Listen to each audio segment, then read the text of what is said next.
Ние сме се събрали да отдадем почет към уния, които са дали живота си за нашата свобода, за свободата, която са желали да имат те и техните деца. Свобода, която и до днес ние все още не можем да почувстваме. Защото свободата е право на избор. Избор, който трябва да направим, в същото време и отговорност. Отговорност към нас, към семейството, към децата, към роднините, към приятелите, към обществото. За мокрите очи на нейното чело има едно кръстче, горен с огън. Тя е девойка с чисто сърце. Тя е майка, откърмила милиони синове и дъщери.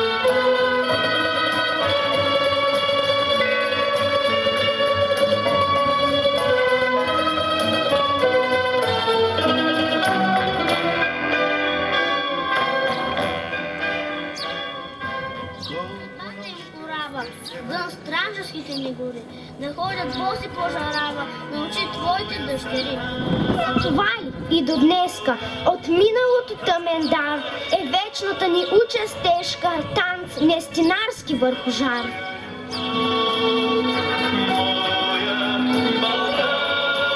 Човекът по него пеша, пък дори да се казва и лев.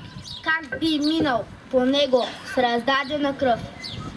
Дух раздаден и сетне възкръстал, пък дори не човек да се казва лъв, не апостол, а Бог да е кръстен.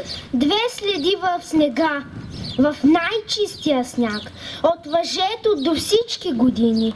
Научи ме, пресвети апостоле, как по следите ти пресни да мина, за да стигна до твоя върховен живот и да върна дълга ти грамаден. 10 гроша взел заем от своя народ. Ти с тях си записал в тефтера жесток. С тях си купих маслинки, бях гладен. Плакал е Левски под своето бесило, не за животица в сетния час. Плакал е, братя, за всичко мило, за делото плакал и плакал за нас. Кръвта ми и в душата ми звънете, от мъртви и от живи векове, завет на всеотдайност ми носете. Под пламналите пролетни звезди, под стихналите есени дървета, припомните ми храбрите деди, как тръгваха към браните полета. Как бродиха по дебри и гори, как светиха очите им пожари, как влизаха и в пъкала дори, за да пребъде на света България. Звънете, родословни гласове, в моята нощ и в моя ден звънете. Носете ми хайдушки ветове и клетви, на войводи ми носете. Е 3 март, венец от слава, подвизи чутовни. Какво за нас е 3 март? Смъртта на хиляди герои. Какво за нас е 3 март? Народ без родство и свободен. Какво за нас е 3 март? Родина скъпа и достойна. Има много дати в нашата история, които ни правят горди, че сме българи. Но една от най-важните е 3 март, националния празник на страната. Пътя на свободата, пътя до 3 март започва от хайдушките пътеки, минава през нелегалните комитети на Дякона Левски, озрява в саможертвата на априлци, изкачва стръмните сипеи на Ботевия вола, за да стигне до тази свещена дата, 3 през юни, сирените вият, войводо. Плачат не от оня точен куршум, който оцели челото ти гордо, а юнаците пръсна по незнайния друм. Оплакват сирените нашето предателство, което направи народът ни роб. Сам се краде и сам се проклина и му стига продадена шепа живот. На брега Козлодуйски, войводо, само комари над Дунав летят. Нямаме нищо, до атом го пръснахме.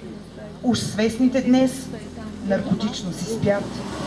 Чуваш отгоре сирените тъжни, примирени, безропотни, свикнахме с тях. Ако ни служат само за спомен, каква ти България ще стане на прах. Ако забравим на героите костите, земята ни други народи ще храни, но за нас ще тъжи, тъй както може майката само за чедо да жали.